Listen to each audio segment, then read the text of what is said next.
So this is an Alfa Romeo, the Alfa Romeo Junior, Alfa's junior electric car, go figure. It sits on Stellantis Group's E-CMP platform, which means it shares its underpinnings with the Citroen EC4, Peugeot E2008, the Jeep Avenger, and the Vauxhall Mocha E. But it's how it looks on the outside, because Stellantis is very good at turning around to all its designers and saying, make it look like the brand you work for.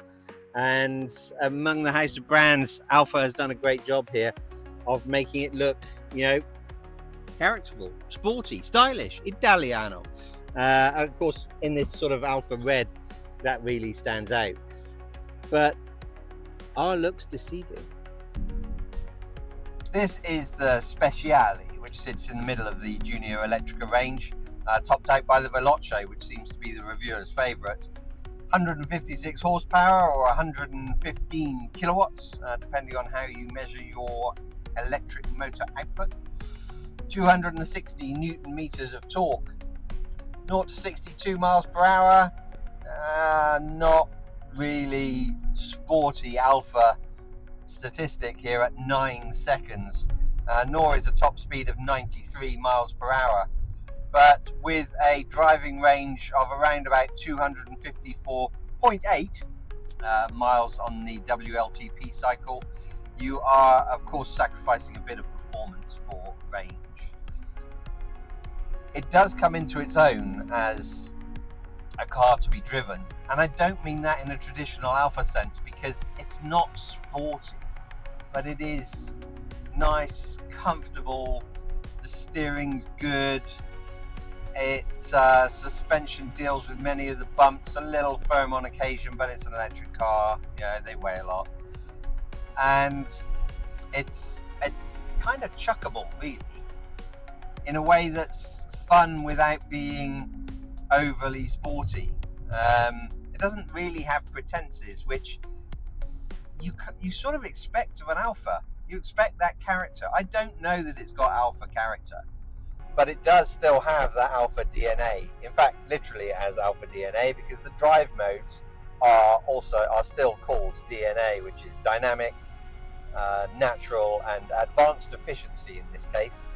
Advanced efficiency, dialing everything back a little bit, taking out some of the power, reducing the air conditioning to give you the maximum amount of range. Natural is where it naturally will spend most of its time, and dynamic is where you have a bit of fun. What's nice is that it doesn't have an overdone whoosh factor to it, in terms of the fake sound. It's got whoosh, but it's very linear, very, very easy to live with, very nice. Doesn't really sort of spin the wheels up, doesn't have that sort of overbearing or over powerful electric motor channel to the front wheels. It's very easy to live with, and I mean that in town or in a rural environment like this, or on the motorway where it cruises quite happily and you can switch on the active cruise control. Very nice, very easy to live with. It's also very compact. It's got all the essentials you need in town: park distance control, rear camera, all that sort of stuff. It feels very easy, very urban. And you can change all the things on the infotainment system. That is, of course, if you can figure out where they are, because you find yourself scrolling through the infotainment. Really is not very good. No, actually, that must be sound settings. So you have to push car, and then functions. No, yeah, some functions are in there, and it's not a very easy to use system. Then you have to go back here for home. There isn't actually a back button, which is really bizarre. But am I in home? See, I don't. No, see, now I don't know what it's done. You've got some things you can adjust on the screen. So currently it's telling me I'm doing 3.7 miles per kilowatt hour. Not a lot of adjustment on the screen, not a lot of themes and all the rest of it. Your cruise control is here, everything that you sort of really need on the steering wheel. But Yeah, it doesn't feel truly Alfa Romeo. That could be because of the E-CMP platform, which it shares, of course, with Vauxhall, Citroen, Peugeot, and Jeep. That they've had to create something with slightly different character across all 4 different brands. But it is a nice car.